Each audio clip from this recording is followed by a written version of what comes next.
All right, Stephen, take it away.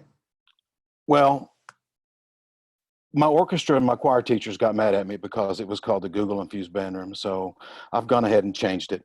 We're calling it now New Wine in Old Bottles. And we're going to think of the new wine as ed tech, and we're going to think of the old bottles as us. So a lot of people would get confused about it and want to join in. You can find this presentation at the link here, bit.ly New Wine Keys 20.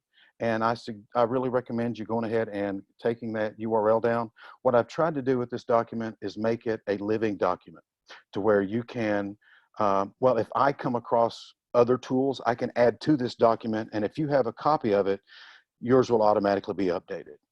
So go ahead if you can. The link will be in here a couple of times, but it's bit.ly /New Wine Keys 20, and that'll give you access to this. And no matter what, take what you need out of here, use it, redo it to fit your needs. I do not care. I'm not going to come after you because you use something that's in here. Just a little bit about me.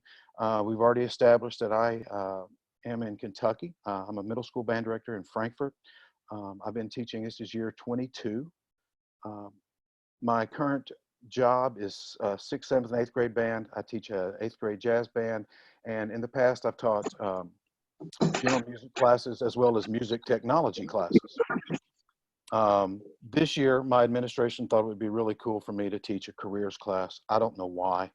I don't know, but we're doing that. Once again, there's the link there for the presentation if you get it.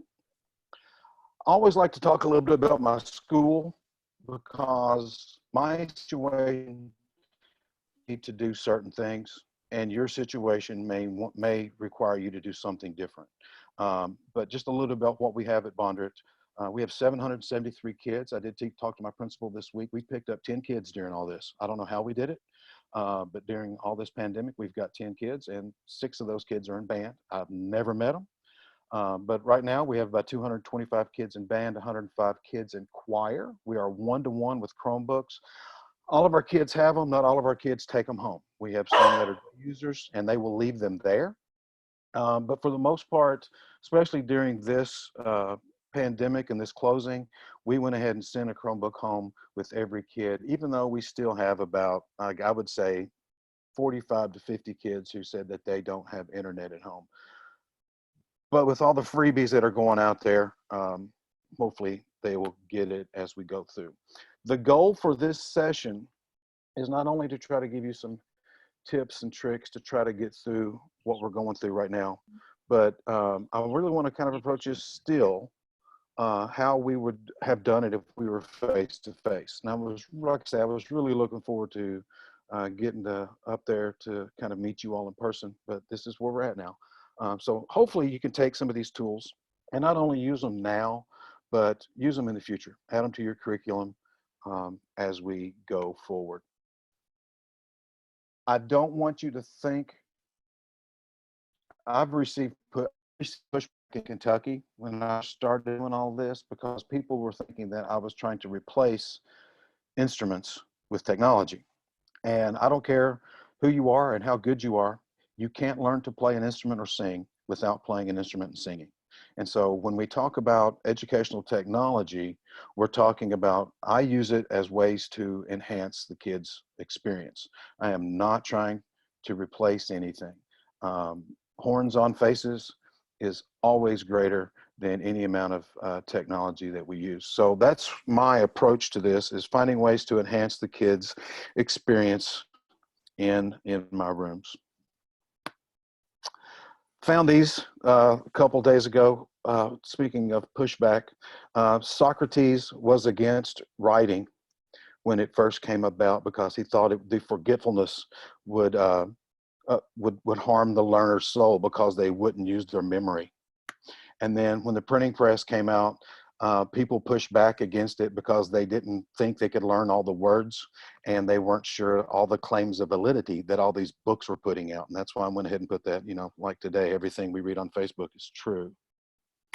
And then when the typewriter came out, people were worried about how it would affect students' penmanship. And I might have to give that one some credit on that one. And then now here we are with cell phones, and we're worried about distractions and disruptions at school. So no matter what, anytime we start adding any type of new technology, there's going to be a little pushback. I just ask that you be a little open-minded, try some new things, and give it a shot. I think you will find that it will help, and I think your kids will too. The biggest thing is, and this is something that I've been really proud of the music community, when this happened, people were giving out freebies left and right. You know, I think Note Flight was one of the first programs to come out, and they were opening them up to schools down for free. And ever since then, other people have done it too. And it can be so overwhelming. You could spend hours and hours and hours just trying to figure out what program to use. When you do pick what you want to use, play around with it first. Play around with it, mess around with it, get used to it before you just throw it out there to your kids. So spend some time playing with these things. You don't have to become experts at them, but you do kind of need to know a few ins and outs as we go forward. Here's some links that I've put in here. Once again, there's the link to the website. This folder here is a Google Drive folder where I've put all my substitute things that I use for my substitutes. I don't have the privilege of having a band substitute. So when I'm gone, I have to leave my kids' work. And I've really tried to leave them with some relevant work. If you follow this link, it's going to take you to a folder. I'm going to try to see if this works. Gosh, I hope you guys are still with me. Here's a folder like this, and it has different, it's very limited right now, but these are different things that you can do that I leave for the kids when we do substitutes. This first one here is just a little lesson outline of how to use these. But there's an instrument research project where the kids do research on the history of the horn, and then they create a website. There's a lesson here on careers in music. The How It's Made series, I've put together some Google Forms to where the kids will watch videos, short how it's made videos on all the instruments, and then answer some questions through it. So some of these are in there. Please feel free to steal and take and use if you need to. The only thing I say is when you get something out of a Google folder that someone else is, make sure you copy it so that as you edit it and you start messing with it, it doesn't mess with the original. But that link is right here. And then with all this other stuff going on, I created a Wakelet file. Let's see, here we go, come on. A Wakelet file, and Wakelet is a online curation tool, and I use it for social media posts. If I'm on Twitter and I see a good idea, I save it into a Wakelet folder. This is the link to that. You can follow any of those links and they will get you to some resources that you can kind of start using tomorrow. I think that's what some of us want. We want some things that we can kind of throw out there and use tomorrow that are kind of relevant with our kids. If I'm going too fast, somebody pull up a camera and wave and slow down. I just want to make sure I get through things that are helpful for you. So now what? When you're planning your lessons in the remote life, you got to be very careful. There is no way for us as music teachers to really and truly duplicate our classrooms. So don't try to. It's impossible, especially if you're a large ensemble director. You can't do it. I don't know if you've seen some of the videos that people have put out of trying to do virtual bands. Because of the lag and the bandwidth problems, it's funny. I appreciate the effort that they're putting in, but don't try to recreate your classroom. Just try to find some things that are relevant and appropriate for the kids. And you don't want to overload the kids. I have a freshman that every day we're doing his NTI work, and some of his teachers have really put way too much stuff in there. Our district this week has said that once we come back from fall break, they want us to focus on like 100 minutes per week per class. So basically I need to come up with like 20-minute 25-minute assignments for the kids so that they're not overworked, so they may at least will attempt to get them done. And we also have to remember that we don't have help.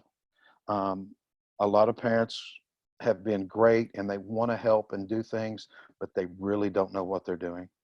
I had a parent call me this afternoon and tell me that she's a clarinet player and she wants to help her son who plays trombone work on articulation.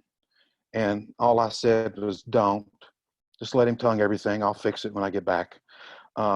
They want to help, but they really, sometimes they could do more damage than good.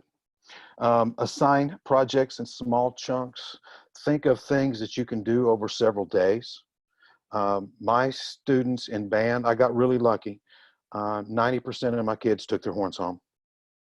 And I know this because I made them. I made them carry them around with them all day and get on the bus with them. And so what I've been having my kids do is I'll push out an exercise to them on Monday, and then they practice on it throughout the week. And then on Friday, they send me a recording. I used to do a recording a day, and I realized that was way too much. That's not how things are done. And so when we pass out music in our classes, we sight read it, we annotate it, we work on it over time, and then we perform it. So I'm trying to set it up similar to that. Start small. Don't try to jump in and do the latest, greatest thing, especially if you don't really know what you're doing, but find you a couple of small things to do. Zoom conferences and Google Hangout meets are great for just some face-to-face time with the kids.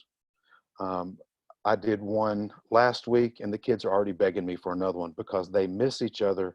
They like socializing, and I'm not really trying to teach them anything during those hangouts. We're just hanging out. So what we're going to talk, this is a slide that would be shown in live. I just went ahead and left it in here simply because I'm a huge Chris Farley fan. Questions. These are the questions I get every time I do a presentation, and I've been very fortunate to have presented in a lot of places, all over the country, and I get the same questions each time. Why, what, how, and when? Why use educational technology? And I think the biggest reason is that's the world we're living in right now. We may not like it as old people. I'm 54. It's aggravating to me at times, but our kids are living in this world, and we really got to meet them where they're at. We're going to talk about programs, and we're going to talk about how to use some of those programs and apps. The other one is when. When you're trying to implement educational technology into your curriculum, fit it where it needs to go. So what I mean by that is think through your school year and where you may be able to fit educational technology in to meet a need. I don't do ed tech every day. I don't do ed tech every week. If I'm coming up and I need an assessment done, I can throw some educational technology in there, but I just don't throw it in there just to be doing it. I really try to make it fit where we're at in the current curriculum for that year. It adds relevance to the kids. It keeps the kids focused. The kids are smart. They can tell when you're BSing them. They can tell when you're just throwing something out there. So if you have it planned out in your curriculum to where it makes sense, all of a sudden they kind of get it. So we're going to hopefully get through some of these here pretty quick. This is one that takes people a while to get used to. Every one of us who became a teacher because we had a great experience, I think. I don't think anybody sat in a band program or anybody sat in a choir program, hated it, and said, I want to go do that for a living. And so I know I teach band how I think my director would have taught it, sitting through their rehearsals. And the reason our teachers didn't use educational technology is because they didn't have it. It didn't exist. And I would like to think that the masters who came before us, if they had access to these things, would use them. They would be smart enough to use every tool that they had for the kids to be successful. And so, you know, if we were sitting in the Poconos right now in a room, we would be 6 to 8 years away from anybody sitting in that room who came up in a music environment that did use educational technology. And so we are all learning, we're all trying new things, and we're all kind of doing this stuff together. So don't be afraid to try new things, and don't think that just because so and so doesn't do it, they didn't do it because they didn't have it. These are just some pictures I put up here. This one over here on the right is my favorite. I don't know if you can see that. I've got people's names and stuff kind of put over here, but I like this picture because everything that that guy is holding and everything that's on that table now sits in your pocket in this thing called a cell phone. And, you know, whether we like it or not, we are living in this time. And I think if we can find these things to work to our advantage, we got it. This is what educational technology was. And this was just a few years ago. People were considering these things educational technology, and these are not. These are electronics. Just because it plugs into the wall doesn't count. Now, every one of these devices are probably necessary in your room. And if you have a room that doesn't have a metronome or a tuner in it, you're fighting an uphill battle to start with. But these things don't count anymore. We've got to think differently. But there's no reason for all of our kids not to have a metronome and a tuner. They're out there. They have, excuse me, all of our kids have cell phones. All of our kids have very good cell phones. They may not have pencils. They may not have valve oil. They may not have that, but they've got cell phones that are amazing. So there's all kinds of free metronomes and tuners out there that you can use. My favorite, for especially for my younger kids, is the Bandmate Chromatic Tuner. You can pick your instrument over here. It even has voice. My choir teacher has his students download it so that they can, when they do solfege, they can use the tuner and sing into it and try to get on pitch. But what I like about this tuner is when the kids play the note, it gives them the name of the note and it gives them the note on the staff. And so, especially for me, when I teach my beginners and they swear they're playing concert F, those trumpet players tell me they're, Mr. Keys, I am playing the note G. I can pull the tuner out and show it to them that they're playing the note C.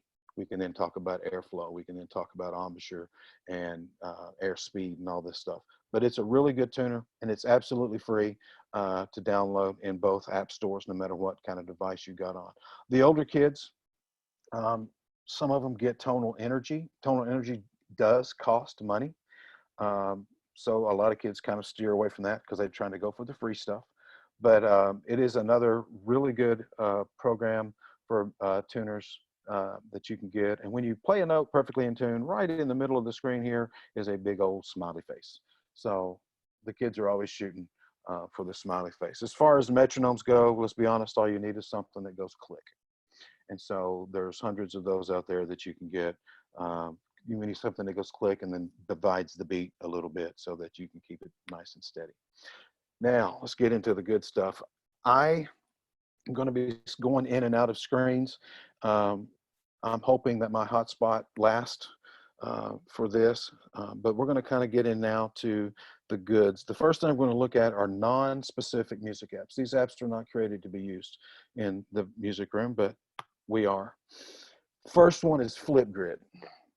If you're not familiar with Flipgrid, it is a video-based program to where the kids can record themselves playing and then submit you a video. I first discovered Flipgrid 3 years ago when I was having an issue with assessment. I was having bands with between 75 and 90 kids in the room.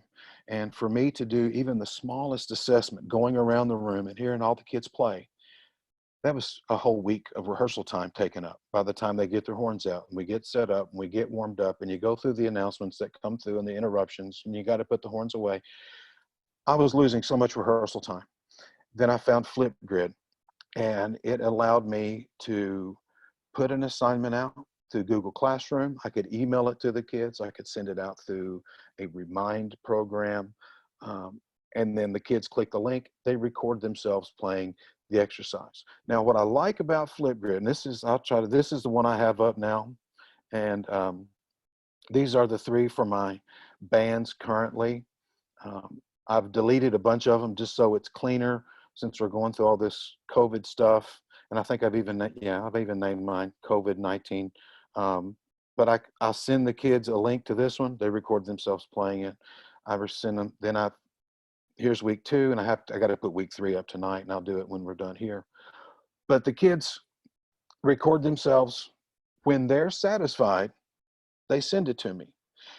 What I like about the video recording is if they're not satisfied, they're going to go back and they're going to practice it again until they do get satisfied with it.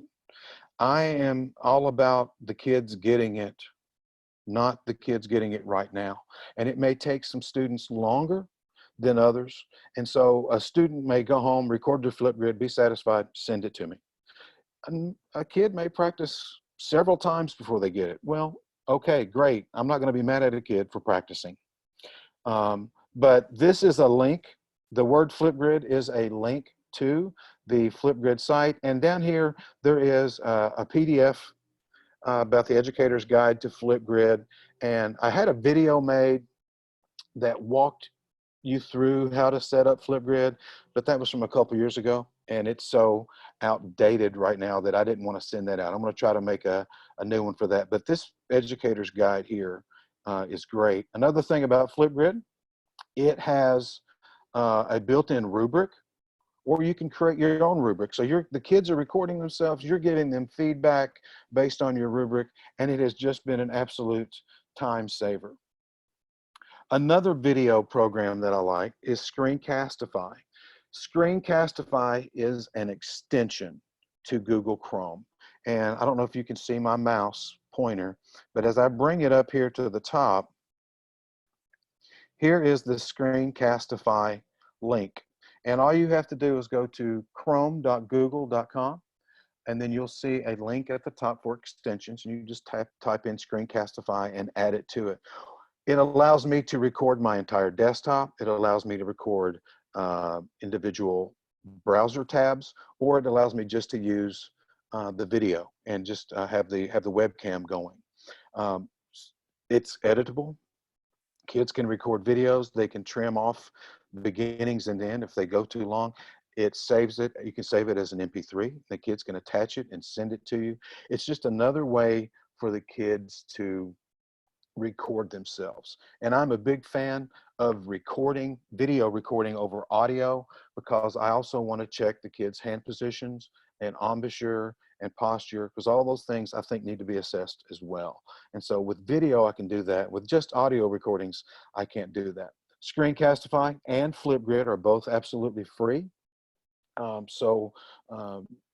Jump in and get those. I also use Screencastify since we're in the Corona time. At the beginning of each week, I've made a video for the kids where I kind of walk them through the week, and I speak to them, and they get to see my face. Anytime I give them an assignment, I will do a video.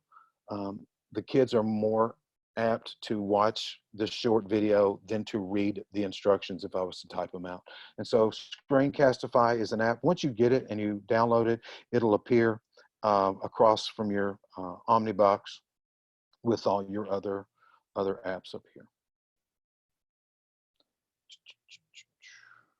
Now for the music specific things. I am a huge fan of Note Flight Learn. Note Flight Learn is the educational arm of Note Flight, and they are both owned by Hal Leonard. And so before Hal Leonard got a hold of them, it was nice. Once Hal Leonard got a hold and they started really working with them, it has become an absolute gem. It has all the resources you can get in it. It is a full-blown notation software. When you get finished with it, it is publisher quality, and it is just a wonderful tool. Note Flight Learn is, like I say, is the educational part of it. And right now, they have opened it up to where it's free for you and your students. I really highly recommend at least giving it a shot. The best thing about Note Flight, one of my 1,000 tabs I got opened up here, I need that to go away, is the ease of use. It is so easy to use. I sit down with my kids at the beginning of the year. All of my kids have a subscription, so I don't get the benefit of the freebies. All my kids get a subscription. It's, for me, it's $2 a kid. I use some of my fundraising money. I purchase everybody a subscription to NoteFlight, and I'm able to push things out through Google Classroom. What I use more than anything are the libraries. Let me see how quick this one is. In the NoteFlight Learn comes with what is called the Learn Library, and it's free. It's part of it. The Hal Leonard Pop Library, Band Library, Piano Library, these all cost a little bit extra. I believe it's $3 a library to use, but it's the entire Hal Leonard catalog is available in there. For me, for what I do, the cost benefit isn't there. So I don't have subscriptions to any of the libraries, but I do have subscription to the NoteFlight Learn Library.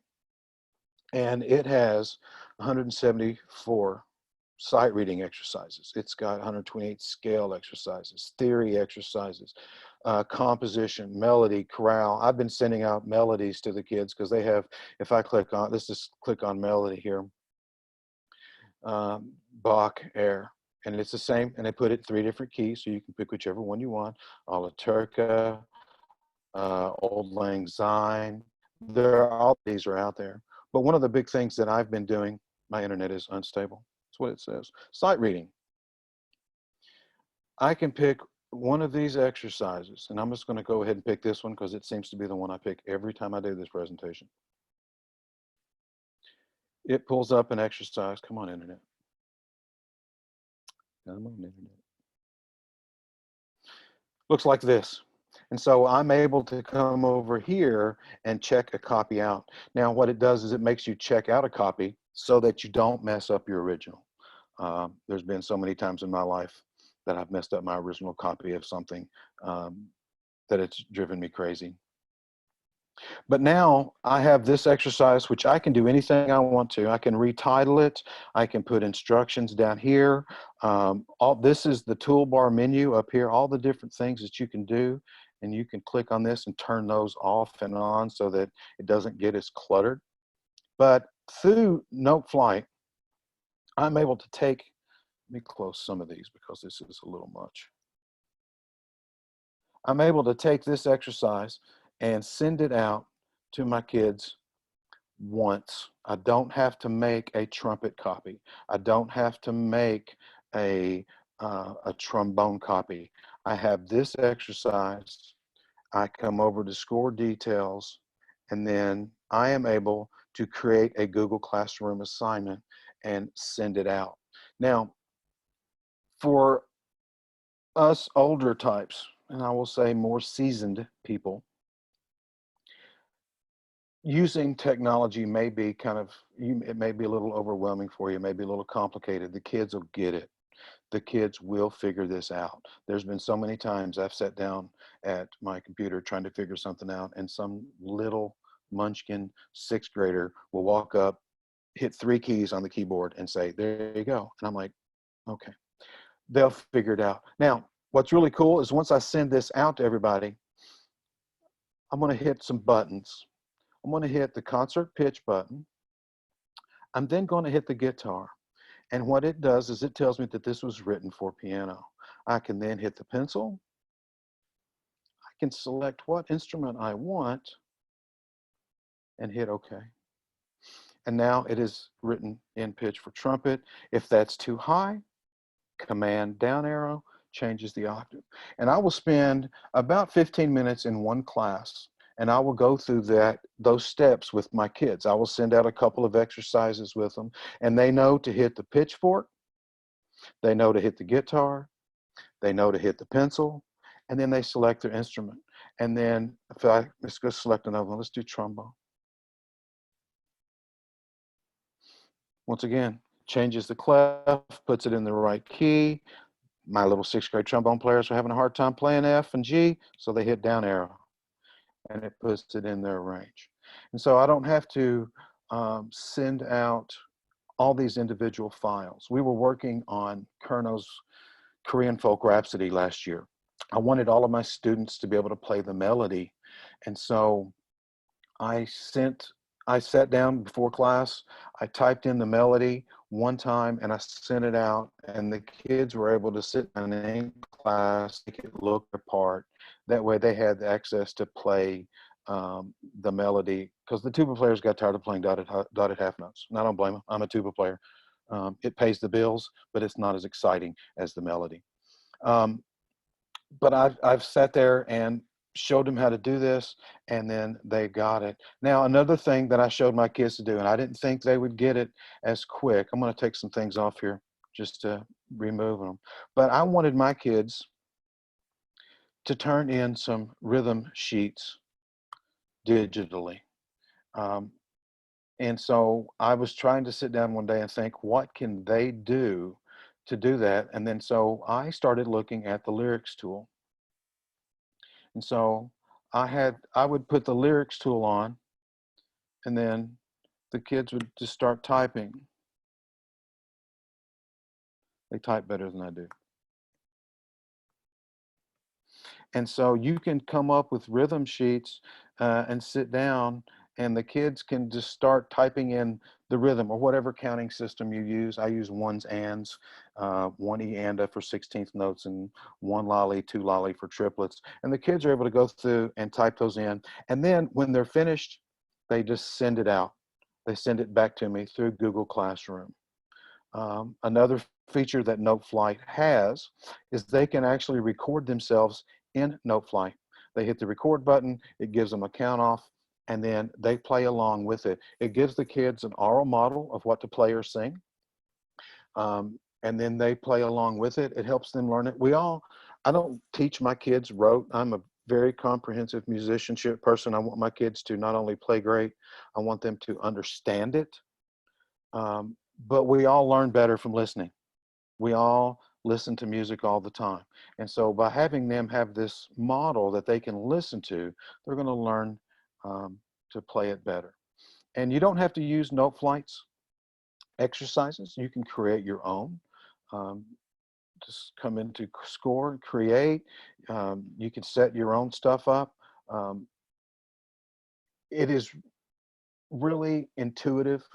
Um, when it comes to writing things, the other day I was trying to figure out how to do a flat. I wanted it to say flat, or I'm sorry, it was sharp. I said, so I would use hashtag, and I went away, and it will automatically turn things into the symbol for you. And so it's very intuitive. It's really easy to learn. And if nothing else, get the free subscription now, send it out, let your kids play around with it. Last year, I had my kids write their own final exam. I had them think of all the notes and rhythms that we've been talking about throughout the year. And I said, get into Noteflight, write your own playing test.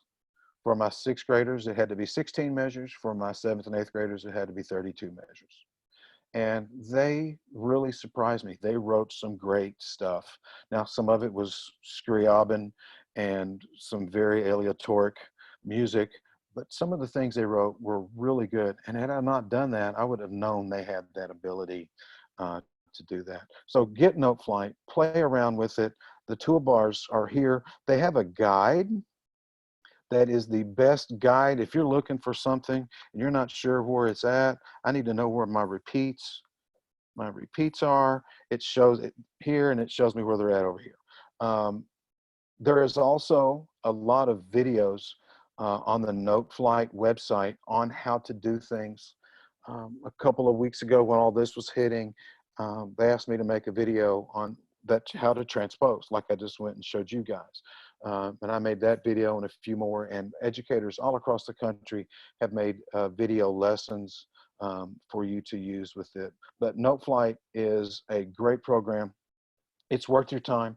When the free stuff runs out with the coronavirus thing, whenever that is, hopefully soon, you can always get a free trial of it at noteflight.com/premium trial.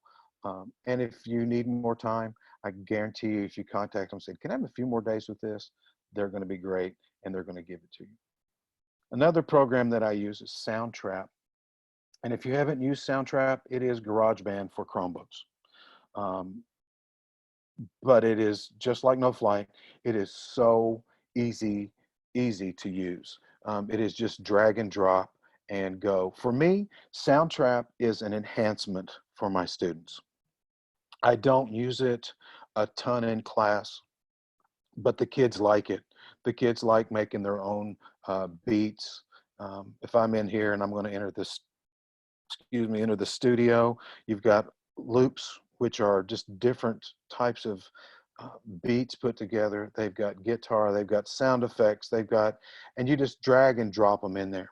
One of the things that I do with my band kids is for every one of our band books that we get, they come with the CDs or MP3 recordings of the songs, and they have accompaniments to them, and they are so hokey. The kids don't like the hokey accompaniments. And I tell the kids to get into Soundtrap and make their own. And so they come over here, they hear all these different loops. I'm not sure if you can hear the loop when it comes through.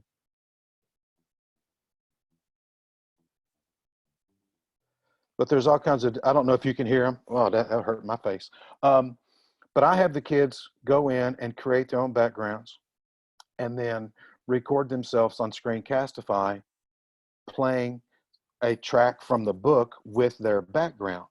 And then what happens is inevitably the kids go, it just doesn't sound right. I don't know what's wrong. It just doesn't sound right. And then I'm able to come down here and talk about keys. And so I can tell the kid, you know, what key is lightly row in? And we talk about it and they go, well, that's in the key of B flat. And I'm like, well, the loop that you picked is in the key of F sharp minor. So I have them transpose the loop, then all of a sudden it sounds right. They can adjust the tempo. And so this is not something that we do on a regular basis, but I get all my kids a subscription to it.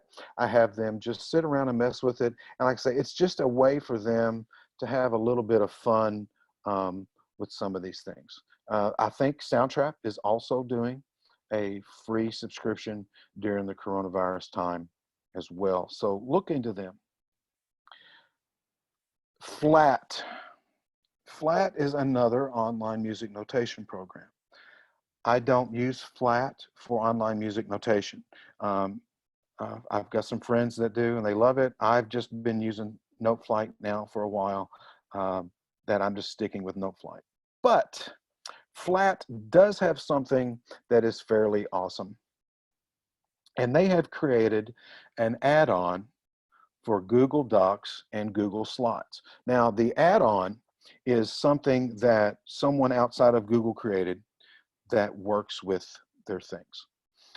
And to get the add-on, you come up here to add-ons, click get add-ons, and then when the window opens up, you just type in up here, search app, and just type in Flat. And then once it shows up here, you click on it and it's going to install it. It's already installed on mine, but it's Flat. Now, this add-on is good for Google Docs and Google Slides, but you have to download it in both places. So if you want to open up Google Docs, you do it in Google Docs. If you want to do Google Slides, you have to get the add-on for that too. But what it lets you do, Flat for Docs, insert musical snippet, it lets you create a small musical excerpt. I use it for rhythm of the week. I will sit and I will put in different rhythms and I can just type it in. I can move notes around. I use it when we talk about scale theory, scale construction, whole steps and half steps. I can put things on the board, and then it's got a playback feature. So if I click on this one here, it's going to play this masterpiece.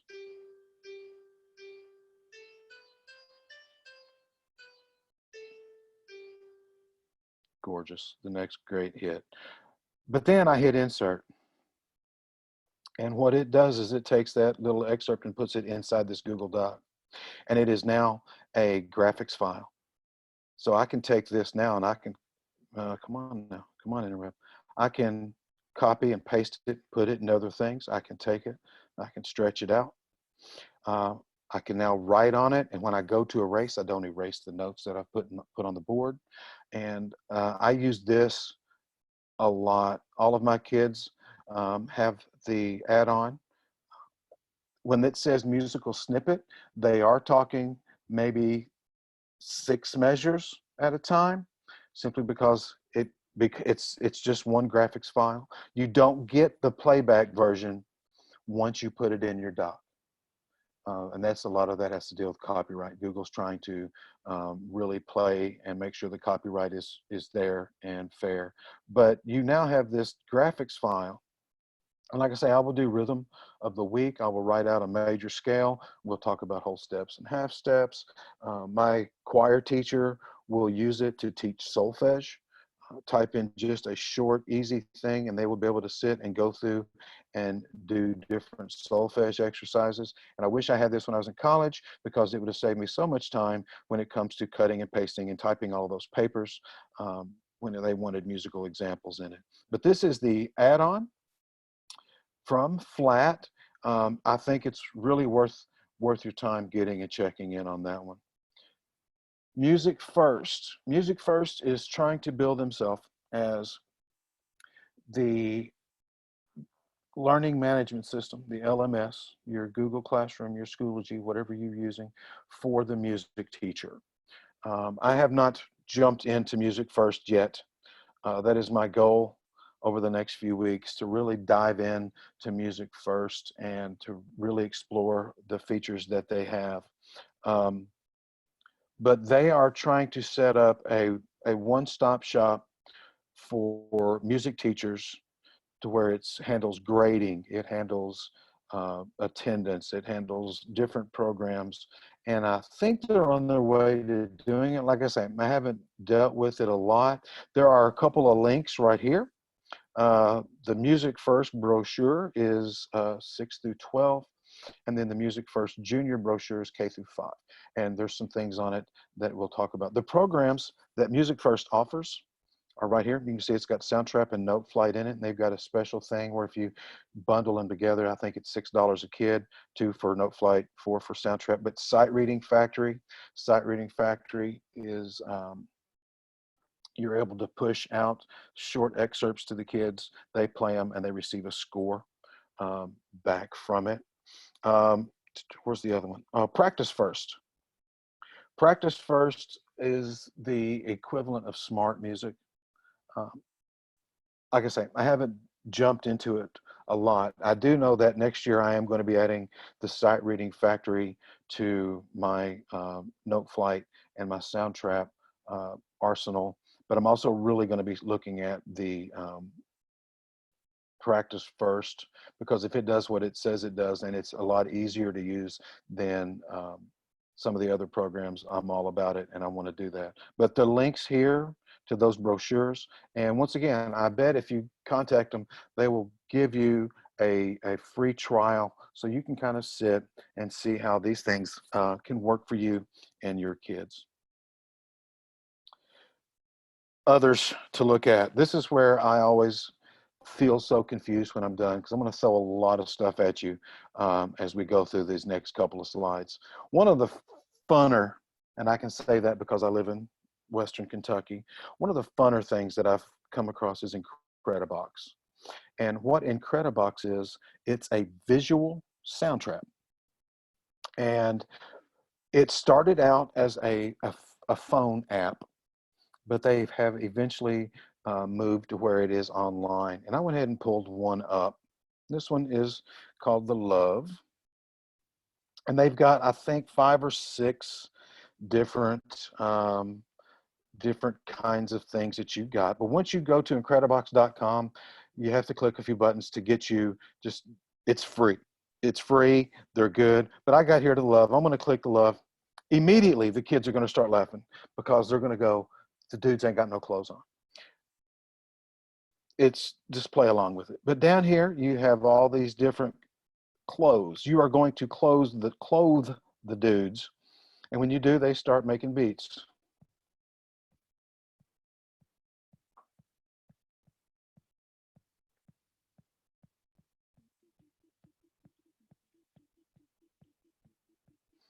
So each one of the colors does a few different things.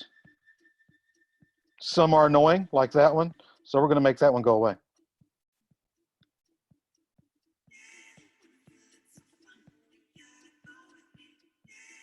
I hope you all can hear this.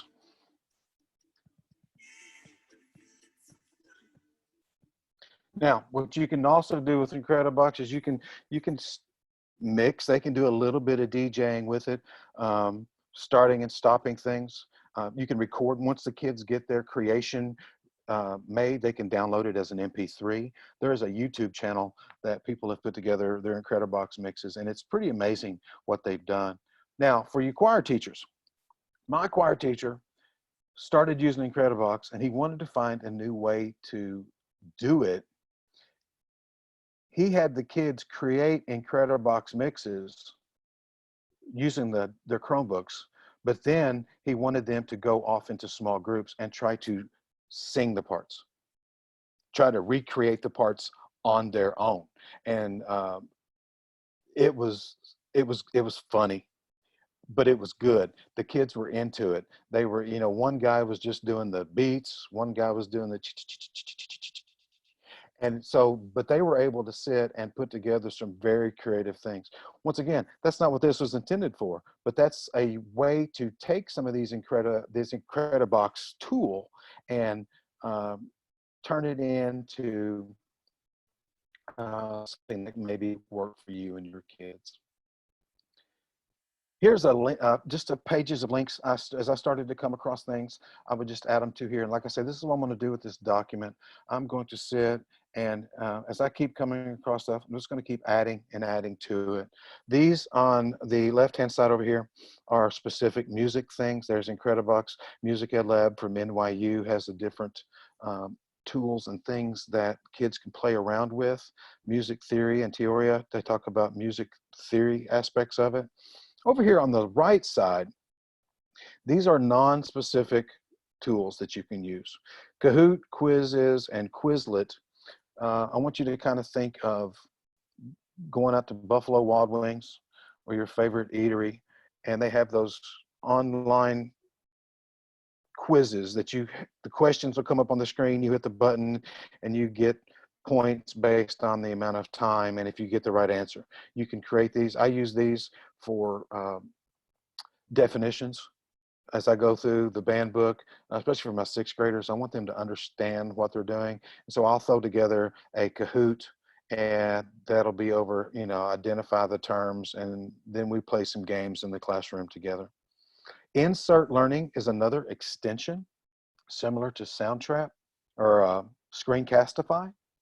And Insert Learning lets you find articles out of newspapers, online newspapers, or articles that you just may come across, but it lets you add questions right into that article.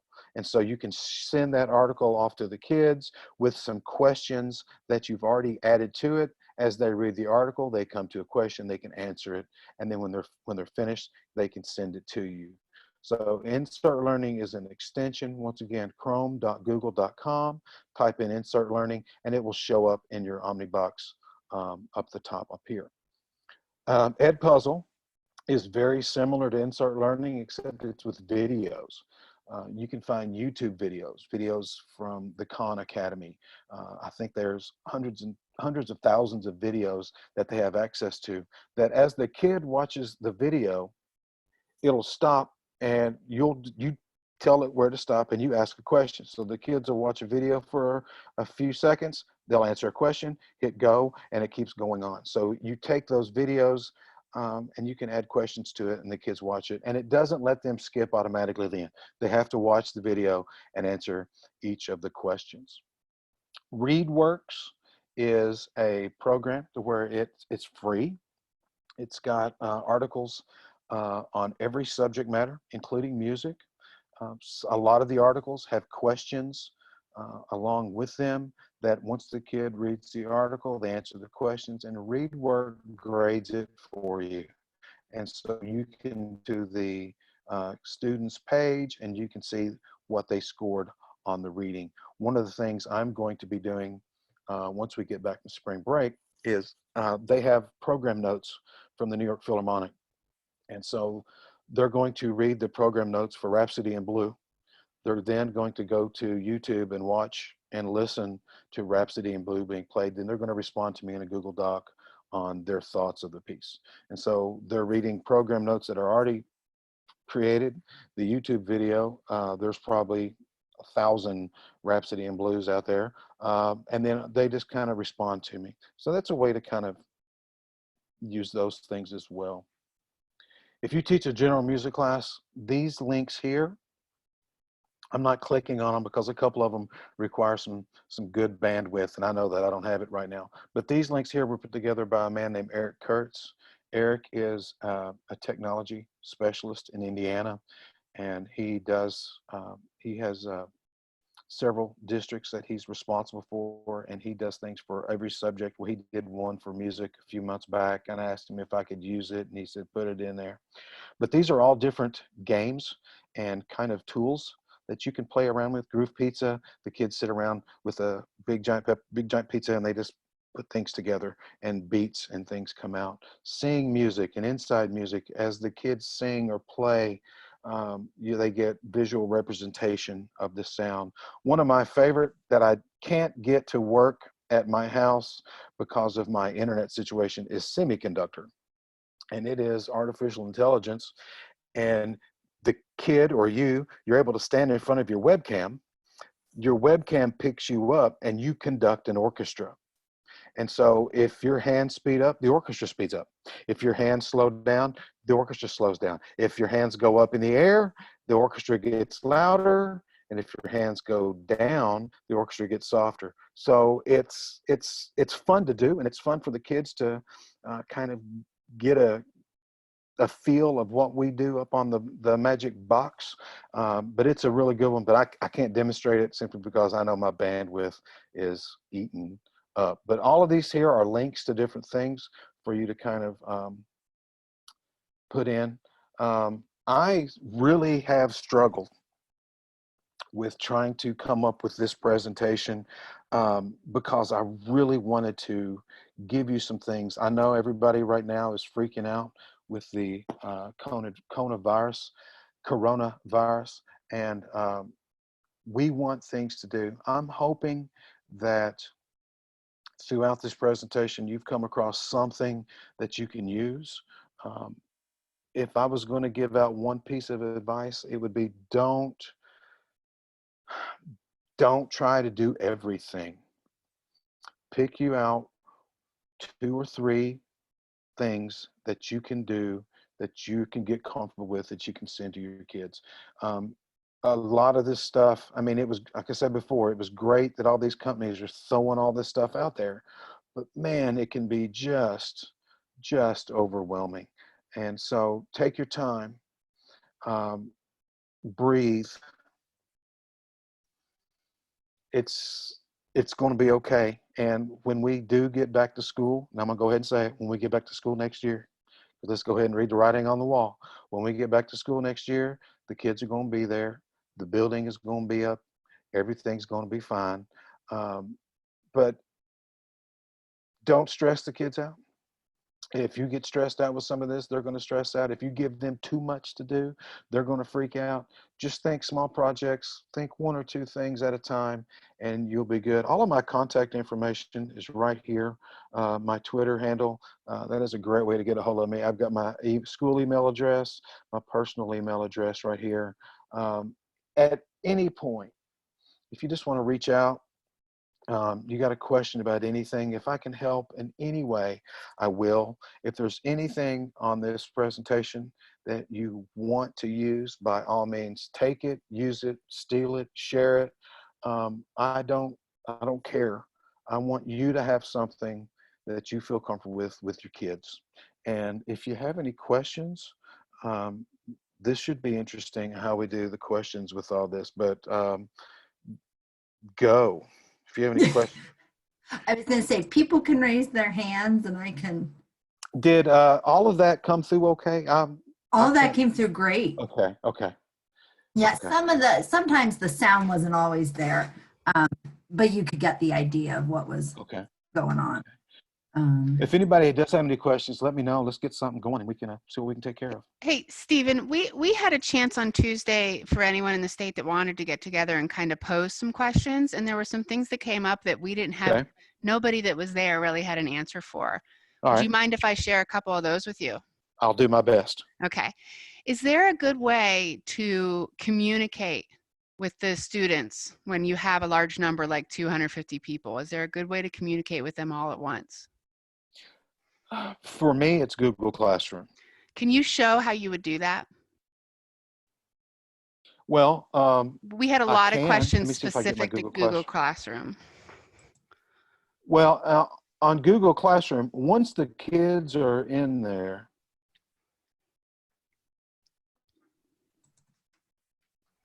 you know, what you share with them, they get.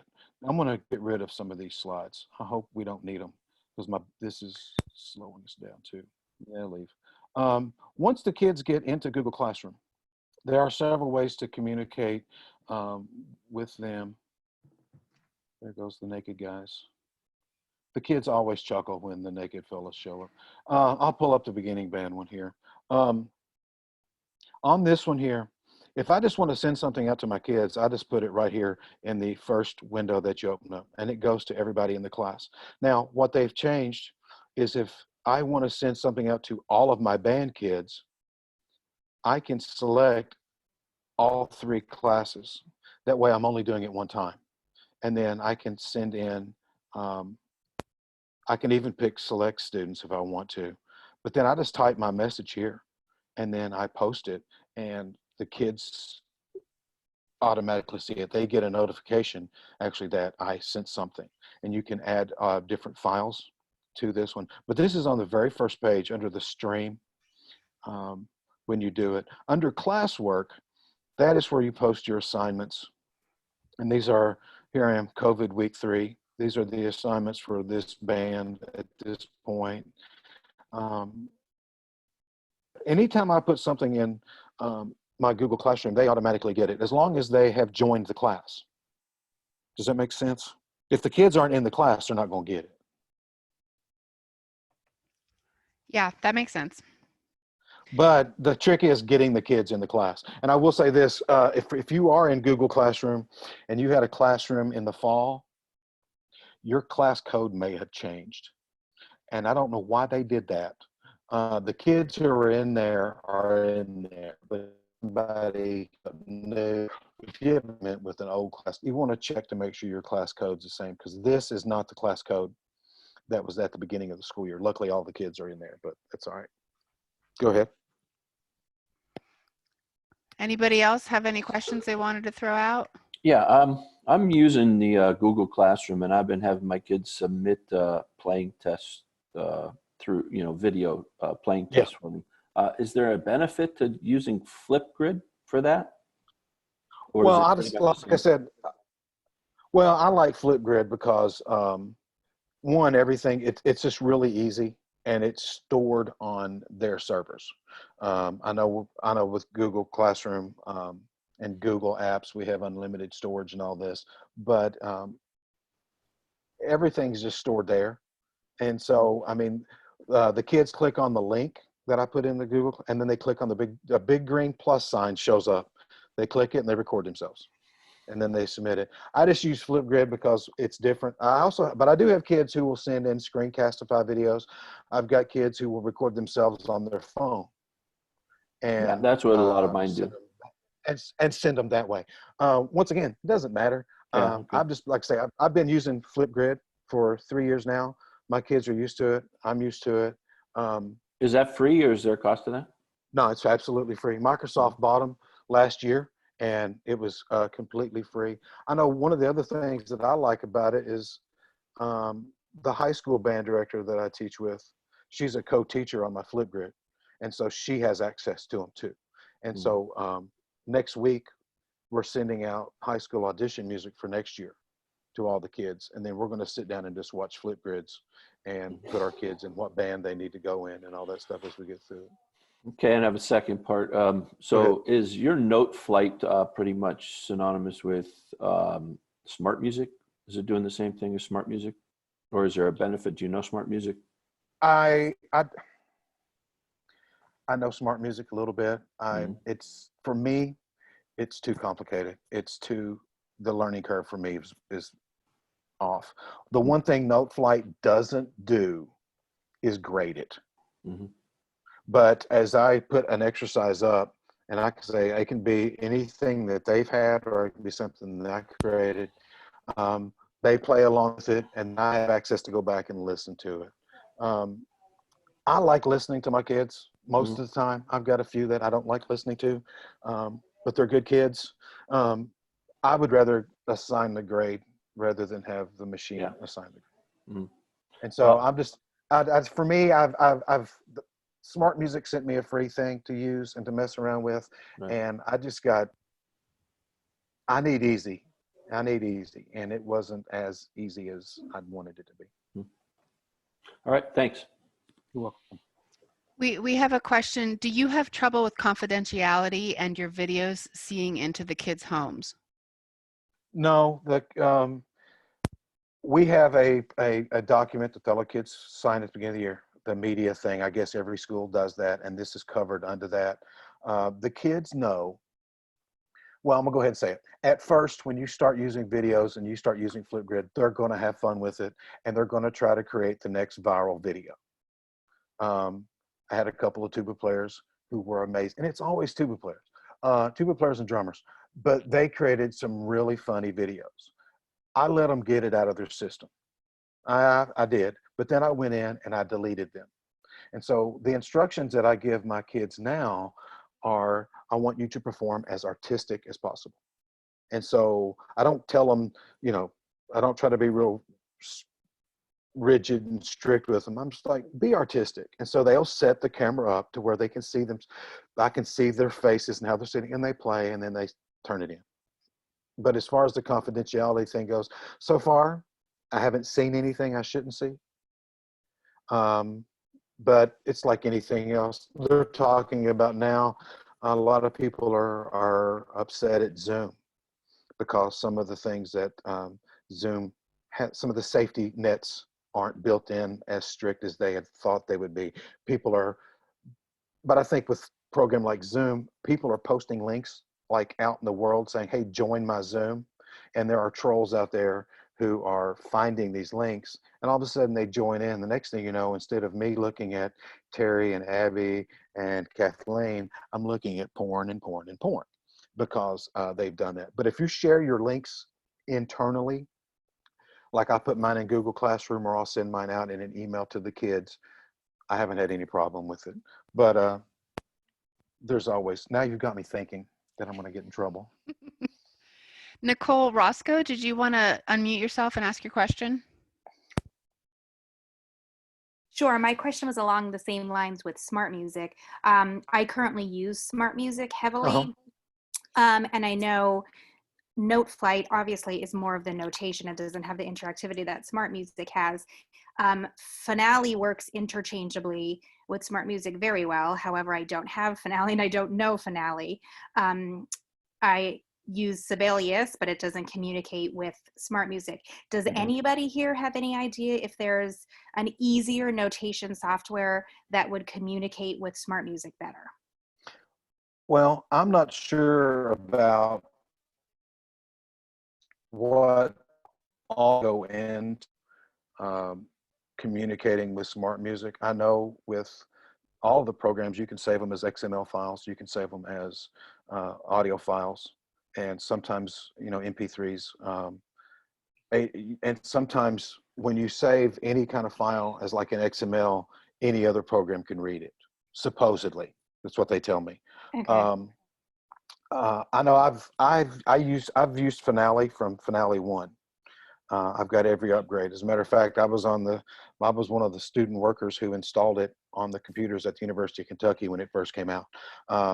I've used Finale a bunch.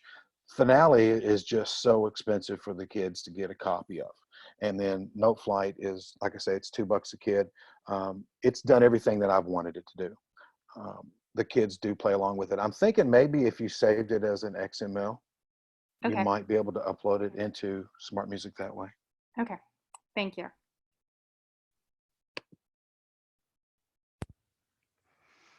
Anybody else? You can use the chat box, or if you go to participants at the bottom, it'll open a window that has a raise hand button on it. Talk yourself. Or you can just unmute and ask.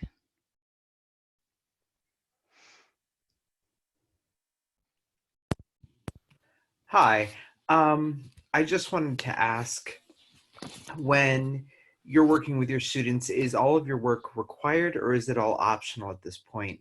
Right now, ours is only optional. We can't require anything, and I'm trying to figure out ways to better engage my students to make them want to do something. Yeah. It's, listen, this teaching from home thing is killing me, because right now I'm laying on my bed in my pajamas and I'm sitting here and we're talking. This is awesome. For the last 15 days, we were not allowed to do anything new. We were not allowed to give any new assignments out. After spring break, they want us to give the kids new content. So it's required, and we have to send in something, student samples. Like tonight, I have to upload student samples for the last 3 weeks. I have to keep a contact log if I've spoken to a kid and if they've turned work in.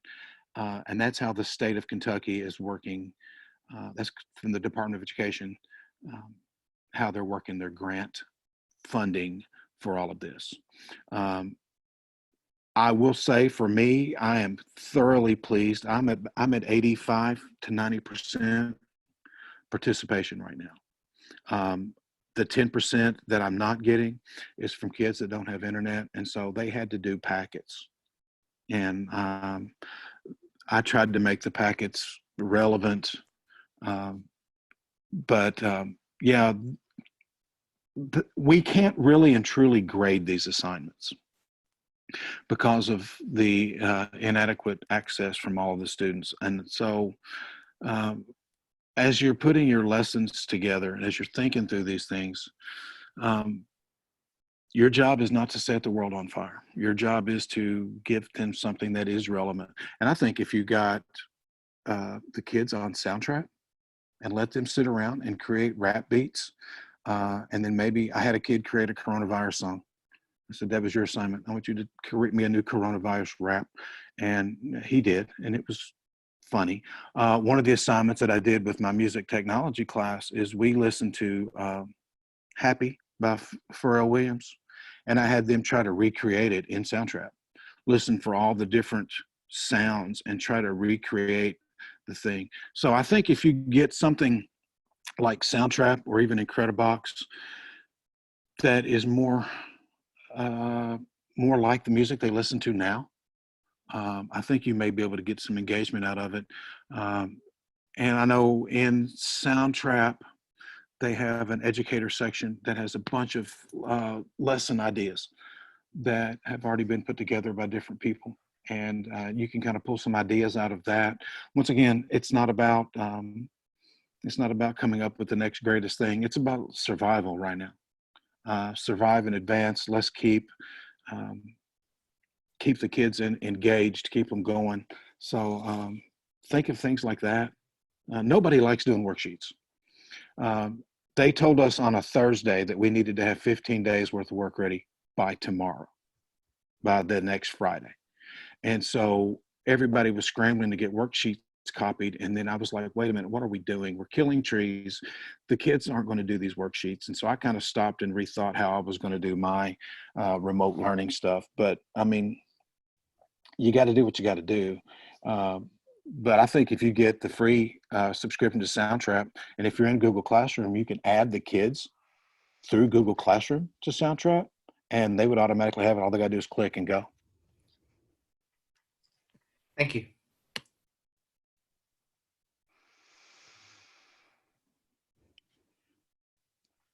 Anybody else? This is your chance. And if for some reason you have a question later and you don't want to see your face on video, you don't want to hit me up on email or Twitter, please don't hesitate to ask. If for some reason a bunch of y'all want to get together and do another Zoom chat and just talk through some more stuff again, and we can come up with a music teacher support group, listen, I'm down for that. I'd rather do that than anything. I like, not that I I don't want to say I like teachers struggling, but I like to know that we're all in this together. Every problem that I'm having, everybody else is having. You're sitting around thinking, gosh, what am I going to do? Well, guess what? Every teacher in the United States right now is thinking the same thing. What are we going to do? Because we none of us are prepared for this. And who would ever think you have to? So if more questions come up, hit me on Twitter, email me. Gosh, let's just get together and lift each other up a little bit, because I think we kind of need that right now too. Sounds great. Thanks so much, Stephen. This was fantastic. I hope Yes, so. thank you. Thank Thank you you all. very much. Wonderful. I'll send out an email, everyone, on tonight's webinar with links for continuing ed hours and the link to this recording when it comes available, probably by the end of the day tomorrow. So do you guys get PD credit for this? We can. Good. That's good. At least you get that. We got our little thing out today for all the teachers who didn't get enough PD hours before the shutdown. They've got to now struggle over the next 3 weeks to try to get them done. So I'm glad glad they're hooking you up. Yes. Yep. We can do it through here. And I think our state may even delay. I know they were talking about, grandfather add another year. Yeah. Good. Hopefully Thank you, guys. I appreciate you. Thank you very much. you. All right. Have a good night. You too. Bye, Bye, y'all. everybody. Bye. Bye, Abby.